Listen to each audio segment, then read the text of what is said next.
Hola a todos, mi nombre es Daniel Romero Álvarez. Esta es la segunda parte de la presentación Epidemiología 2.0, una visión moderna de una ciencia clásica. Esta charla la di en el 1 de octubre para la Universidad Nacional de Colombia, sede Bogotá, gracias a la invitación de un colega, Guillermo Ramírez Gil, que es profesor asistente en esta universidad.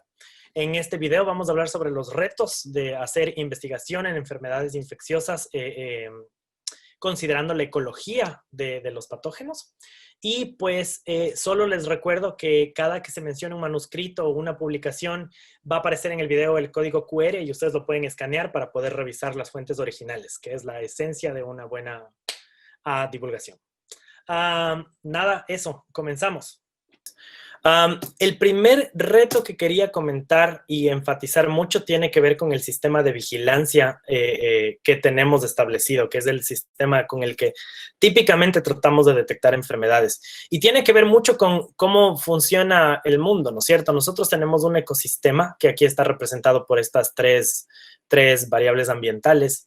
Y nosotros tenemos la incidencia observada, que tiene que ver básicamente la forma en la que funciona la salud pública con la incidencia observada. Es básicamente los reportes epidemiológicos que terminan llegando a nuestras manos, que son publicadas por el Ministerio de Salud, que son publicadas por el organismo central que está coordinando la salud pública en un país determinado.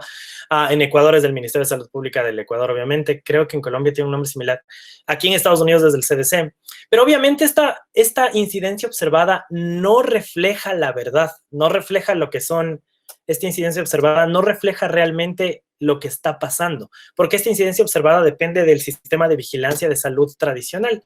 Y muchas veces esta incidencia no está dándonos la información completa, no nos comenta realmente qué casos hay o qué casos realmente son verdaderos. Pueden ver que, por ejemplo, este caso nunca llegó a la incidencia observada. Entonces, al final, la información de salud pública que nosotros tenemos es un poco sesgada y nunca está hablando de la pintura en general. Y esto es muchísimo más importante cuando nos ponemos a considerar cosas como lo que pasó ahorita en la pandemia. En mi blog, que pueden encontrar en la página web romerostories.com, publiqué este reporte que se llama "Y el reporte de COVID-19 se fue al diablo en Ecuador". Y estoy seguro que esto pasó en diferentes partes del mundo, no solo en Ecuador, pero como yo estaba colectando el número de casos nuevos de coronavirus por provincia por mi cuenta, esto fue muy, muy terrible. Lo que pasó fue que todo el reporte se demoró mucho en empezar. Entonces, el primer caso en Ecuador fue en marzo, creo, no recuerdo. Se demoraron mucho en empezar a publicar casos diarios para informar a la población. Se demoraron como 2 semanas. Y de hecho, una colega tuvo que publicar un artículo en una revista internacional para que el Ministerio de Salud Pública empiece a publicar cosas. Bueno, la cosa es que una vez que empezaron a soltar los datos, llegó el 24 de abril del 2020 y del jueves al viernes publicaron 11,000 casos nuevos distribuidos en todas las provincias. Hubo un silencio epidemiológico de 2 días y luego el 27 de abril publicaron estos 11,000 casos fueron redistribuidos a diferentes provincias del Ecuador. Entonces, aquí, por ejemplo, pueden ver algo dramático, como que en la provincia de Manabí se publicaron 1,869 casos en el 24 de abril y luego baja a 514 casos. Entonces, esto fue un caos. Y esto pasó, bueno, yo como les menciono, estaba siguiendo mucho en Ecuador, pero esto pasó en muchísimas partes del mundo. En Estados Unidos pasó algo muy similar. De hecho, pasó algo más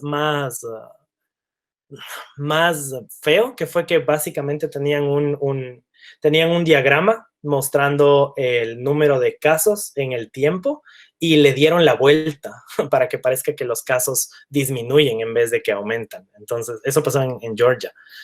Bueno, esos son ejemplos de información incompleta o cómo no podemos a la final confiar en la información que a la final tenemos disponible. Y eso es uno de los retos más grandes que tiene la epidemiología y el manejo de datos de enfermedades infecciosas. Obviamente, con un problema como el que está descrito aquí, destruyó todos los modelos matemáticos que estaban tratando de anticipar el siguiente número de casos en Ecuador. El otro problema que es muy importante es que usualmente cuando tratamos de entender los fenómenos de las enfermedades infecciosas, algo así como con los sabios que mencioné al principio, tenemos que ver en qué escala estamos trabajando. Entonces, la escala puede ir desde el nivel de ecorregión, que es una de las escalas más grandes, hasta el nivel de microhábitat, ¿va? Y dependiendo de en qué escala nosotros estamos haciendo la pregunta, diferentes factores van a ser importantes para determinar lo que queremos ver. Por ejemplo, a nivel de ecorregión o a nivel de escalas regionales, el clima juega un papel importante. A nivel ya de escala muy local, más importante que el clima es la alteración del paisaje, la deforestación, el uso de la urbanización. Y a nivel de microhábitat, interacciones bióticas, interacciones entre especies son muy fundamentales. Estas interacciones bióticas, por ejemplo, no tienen tanta relevancia a nivel de ecorregión, pero sí a nivel muy chiquito. Y cuando hacemos estudio epidemiológico y de enfermedades infecciosas, nos enfrentamos también a, cuando cuando tratamos de aplicar este conocimiento como que a la realidad, nos enfrentamos con algo que implica muchísimos procesos. En esta publicación, de hecho, esta publicación es del 2020, no del 2018. Este es el modelo que trata de representar cómo el cambio de uso de suelo ejerce un control sobre el potencial de transmisión de una enfermedad. Y dos cosas son importantes de aquí. Pueden ver que hay un montón de letras y un montón de palabras. Y cada palabra es un parámetro que controla esta dinámica de cambio de suelo y potencial de transmisión. Y pueden ver que hay un montón de cuadrados. Cada cuadrado representa una escala diferente, ¿va? Y entonces pueden ver que muchísimos parámetros están metidos. Por ejemplo, si vemos la comunidad ecológica, aquí está la diversidad del huésped, la riqueza del patógeno, la competencia de la comunidad, huéspedes intermediarios, reservorios. Si pensamos en la población afectada, ¿no es cierto?, en los humanos, pues esto tranquilamente puede ser un ganado. ¿Cuáles son susceptibles? ¿Cuáles no? ¿Cuál es la densidad de población? ¿Cuál es su sistema inmunológico? ¿Su estado nutricional? ¿Qué población estamos hablando? ¿Cuál es la metacomunidad de huéspedes? Y aquí tienen muchos parámetros más. Entonces, la idea es que cuando se hacen estos estudios, la relación causa y efecto es súper difícil de encontrar. Y si no se puede hacer una relación causa y efecto, que es la esencia de la construcción teórica, pues es bien difícil comprender lo que está pasando. Y ese es un reto muy, muy, muy grande cuando se trata de estudiar esto.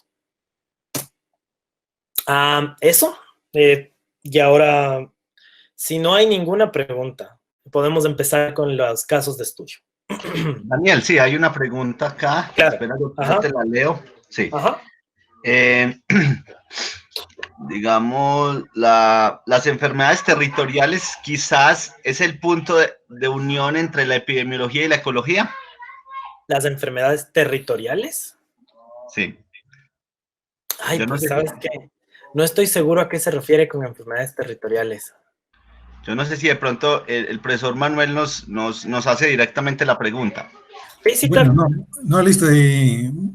Buenos días, profesor Daniel, encantado de escuchar su charla.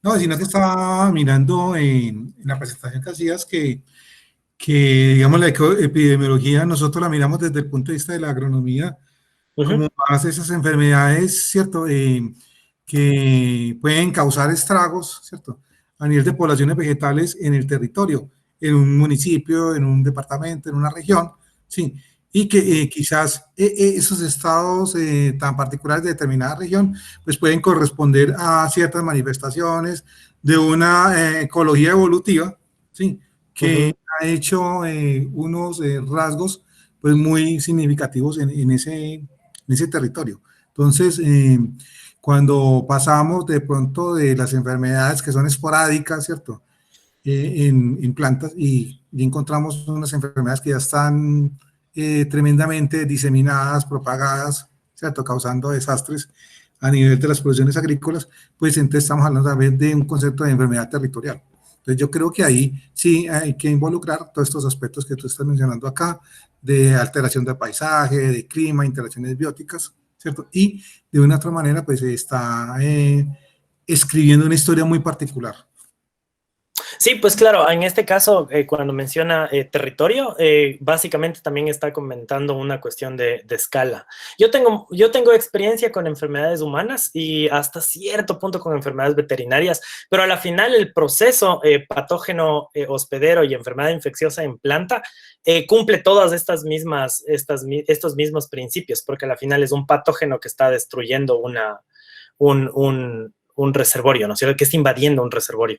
Entonces, claro, a nivel territorial, la distribución de una especie va a determinar las condiciones que causan la epidemia o el brote.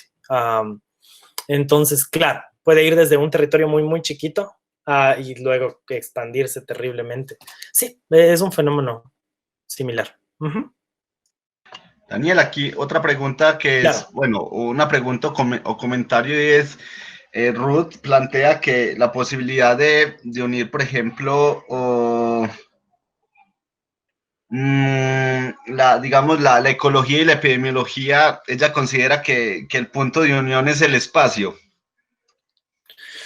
Yo diría que el punto de unión va más allá del espacio, y eso vamos a hablar un poquito cuando lleguemos al punto de epidemiología geográfica, pero además del espacio es también el tiempo y los determinantes del espacio, es decir, el porqué de ese espacio, ¿no es cierto? Porque a la final ese espacio va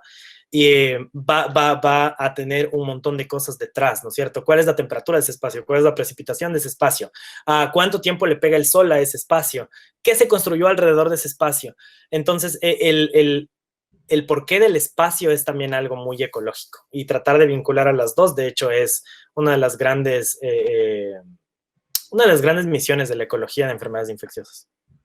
Ok, Ruth, yo creo que la siguiente pregunta, ya Daniel dijo que nos las va a solucionar en las siguientes slides. Ok, Daniel, podemos continuar, muchas gracias. Muchas gracias por su atención. Esta fue la segunda parte. Voy a colocar el resto de secciones en alguna sección al finalizar de este video. Y para los que tienen curiosidad, estoy generando todos los códigos QR en R. Resulta que existe este paquete llamado QR Code y pues voy a dejar el link en la descripción y pues está súper simple de usar. Se instala el paquete y luego se llama a un archivo PNG utilizando el link y R automáticamente va a crear la imagen. Entonces uno ya se puede imaginar que puede crear una lista de links y luego simplemente crear muchísimos códigos QR al mismo tiempo, que es lo que estoy haciendo. Entonces, nada, eso. Muchas gracias y nos vemos prontísimo.